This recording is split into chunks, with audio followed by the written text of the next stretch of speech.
So far, we have learned how to get present value or future value given payment per period, interest rate, and number of periods.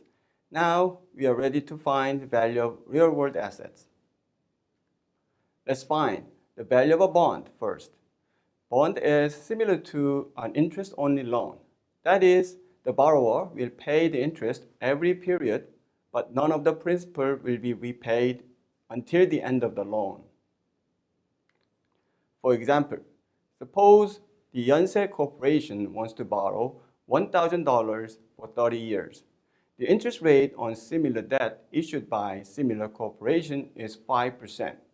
Yonsei will thus pay 5% times $1,000 is equal to $50 in interest rate every year for 30 years.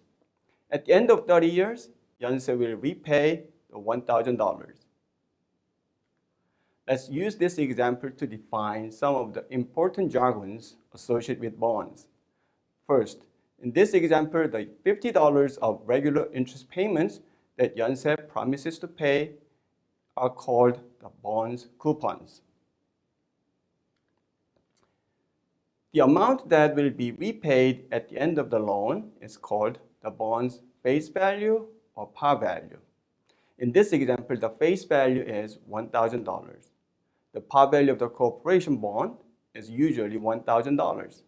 When a bond sells for its par value, it is called a par bond. The annual coupon divided by the face value is called the coupon rate on the bond. In this example, the coupon rate is 50 divided by $1,000 is equal to 5%.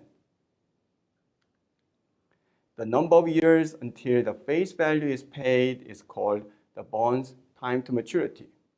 The maturity is the same as the bond's life when it is issued, but the number of years to maturity declines as time goes by. Suppose Yonsei Corporation were to issue a bond with 30 years to maturity. The Yonsei bond has an annual coupon of $50. Similar bonds have a yield to maturity of 5%. What would this bond sell for? This bond has a periodic cash flow of $50 every year for 30 years and $1,000 of face value in year 30. So you need to discount these cash flows at 5% discount rate. You can get the bond value by finding the present value of the face value and annuity component, which is coupons. First, let's find the present value of face value. Let's start Excel and type in equal PV. For rate, type in 5%. For number of periods, type in 30. For payment amount, type in 0 because we are interested in present value of face value only now. For future value, type in $1,000. The result is minus 231.38. That is, the present value of $1,000 is $231.38. Next, let's find the present value of annuity. Type in equal PV. For rate, type in 5%. For number of periods, type in 30. For payment amount, type in 50, which is coupon amount. For future value, type in 0 because we are interested in present value of coupons only now. The result is minus 768.62. That is, the present value of $50 coupon for 30 years is $768.62. When you add the present value of face value and annuity, the bond value is $1,000. We can get the bond value at once, as you may have already noticed. In order to find the value of this bond, again, we can use PV function in Excel. Type in equal PV.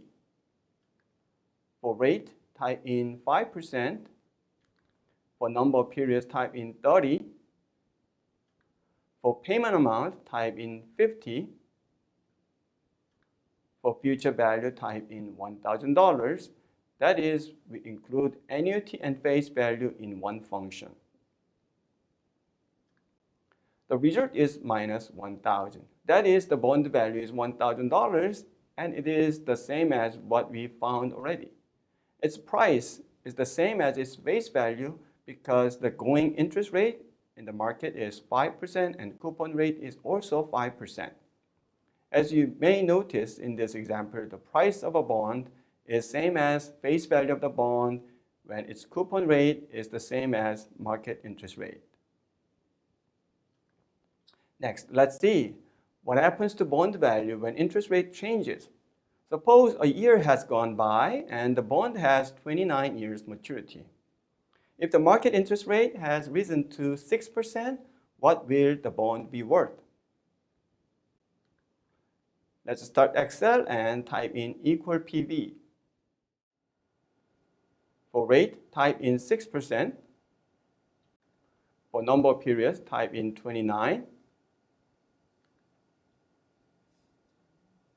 For payment amount, type in 50. For future value, type in 1,000. The result is minus 864.09. That is, the bond value is $864.09. The bond now sells for less than its $1,000 of face value. Why? It is because the market interest rate is higher than its coupon rate. In other words, this bond pays less than the going rate. Investors are willing to lend only something less than $1,000 of promised repayment. This kind of bond is called discount bond. Next, let's see what would the bond value sell for if the market interest rate had dropped by 1%. Again, suppose a year has gone by and the bond has 29 years of maturity. Let's start Excel and type in equal PV. For rate, type in 4%, which is 5% minus 1%. For number of periods, type in 29. For payment amount, type in 50. For future value, type in $1,000. The result is minus 1,169.84. That is, the bond value is $1,169.84. The bond now sells for more than its $1,000 of face value. Why? It is because this bond pays coupon rate more than the going rate, and investors are willing to pay premium to get this extra coupon amount. This kind of bond is called premium bond.